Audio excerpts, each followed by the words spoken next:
Good morning students. तो हमारे जो कंपटीशन के जो क्वेश्चन हैं हमसे रिलेटेड में आते हैं, और जो हमारे कंपटीशन के क्वेश्चन रहेंगे तो हम आज बात करें इलेक्ट्रिक फील्ड से रिलेटेड जो इम्पोर्टेंट क्वेश्चन रहेंगे। हमारा जो पहला क्वेश्चन यहाँ पर दिखाई दे रहा है, ये क्वेश्चन है इन द फिग। अगर हम फिग को देखें, ये जो गिवन फिग है, तो यहां पर ये दे रखा है इलेक्ट्रिक पोटेंशियल और यहां पर दे रखा है डिस्टेंस। तो उन्होंने कहा है जो फिग में दिखाया गया है कि यहां से आप इलेक्ट्रिक फील्ड इंटेंसिटी को दिखाइए जब R 1 मीटर, R 6 मीटर और R 9 मीटर हो इन VM, जब हमारे पास जो VM कंडीशंस दे रखी हैं उसके अनुसार।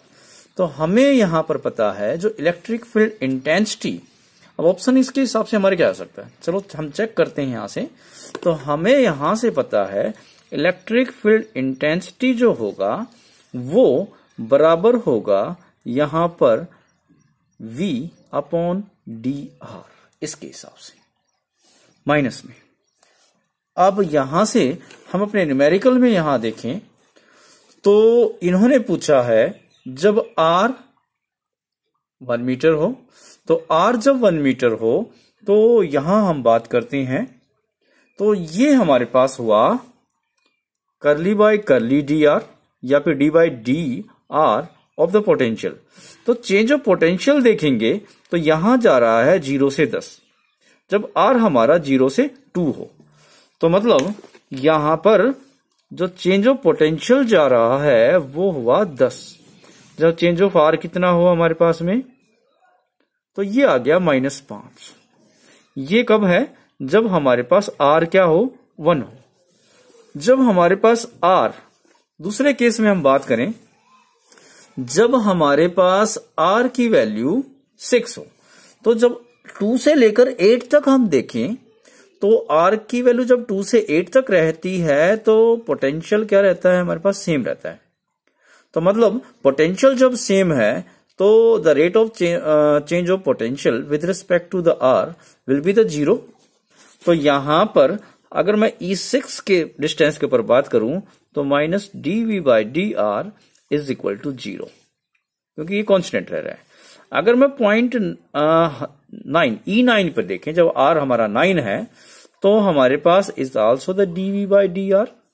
तो ग्राफ में देखें ये 8 तक तो कांस्टेंट रहता है, उसके बाद ये डिक्रीज हो रहा है, यहां ये डिक्रीज हो रहा है।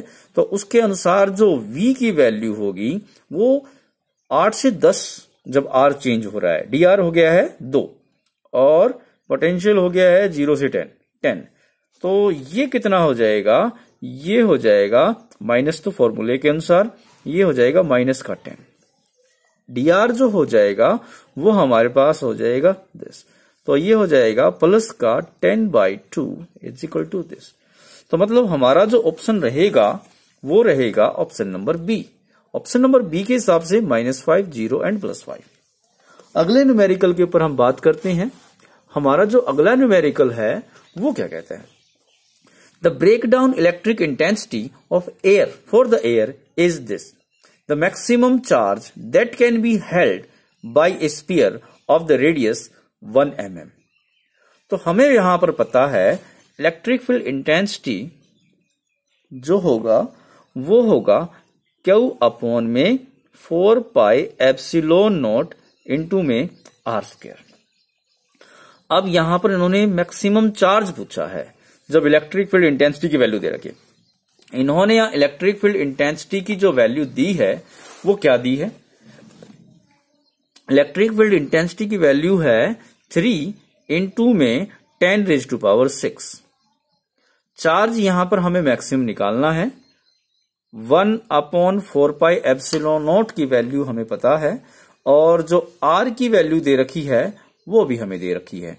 तो हमें Q निकालना है, और 1 अपॉन 4 पाई एप्सिलॉन नॉट की वैल्यू है 9 इंटू में 10⁻⁹, और जो R हमें दे रखा है वो दे रखा है हमें 1 मिलीमीटर। तो 1 मिलीमीटर को हम कन्वर्ट करते हैं मीटर में, तो 1 मिलीमीटर जो होगा 10⁻³ -3 मीटर और इसका स्क्वायर। तो यहां से हमें क्यू निकालना है, तो जो क्यू होगा वो किसके बराबर होगा? क्यू जो होगा वो 3 इंटू में 10⁻6 ये रहा, इसको उधर ले जाते हैं, इंटू में 10⁻⁻6 अपॉन इसको नीचे ले आते हैं 9 इंटू में 10⁻9। ये हो गया हमारे पास में, दिस इज कैंसिल आउट, तो यहां से आ गया 1/3। तो हमारे पास क्यू जो आ गया है वो आ गया है 1.3 इंटू 10⁻9 -9।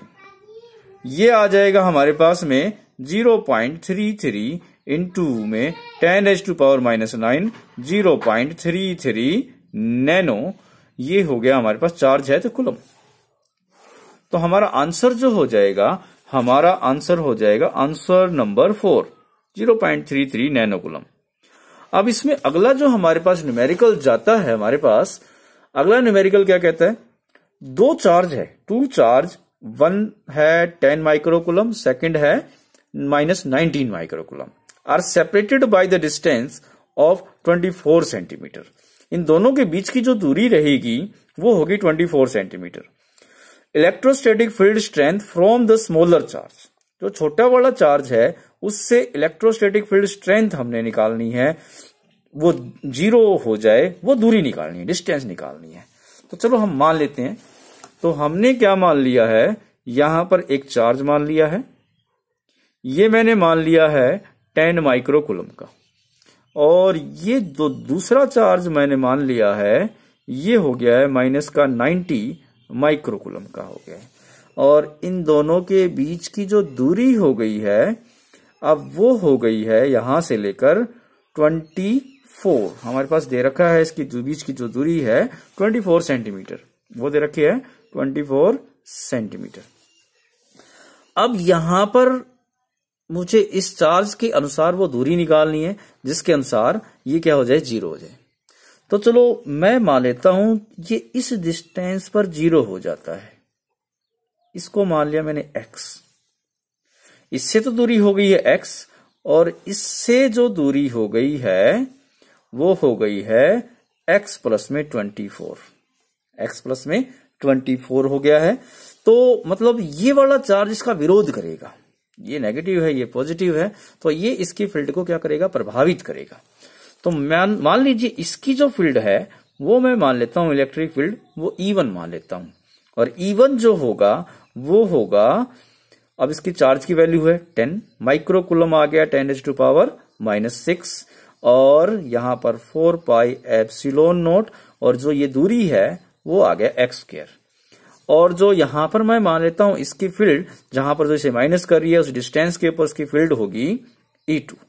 E2 जो होगा वो होगा -90 इंटू में 10⁻⁻6 माइक्रोकुलम के लिए 10⁻⁻6, 4πε0 इंटू में जो इसकी डिस्टेंस यहां से हुई वो ही x प्लस में 24²। अब जैसे कि देखें, इन दोनों की वजह से मैं इनका जो प्रभाव देखूं तो वो प्रभाव क्या होगा, दोनों की वजह से, क्योंकि ये फील्ड इसको प्रभावित करेगी, तो उसकी वजह से हमारे पास जो इनका नेट रिजल्टेंट रहेगा वो क्या रहेगा, 0।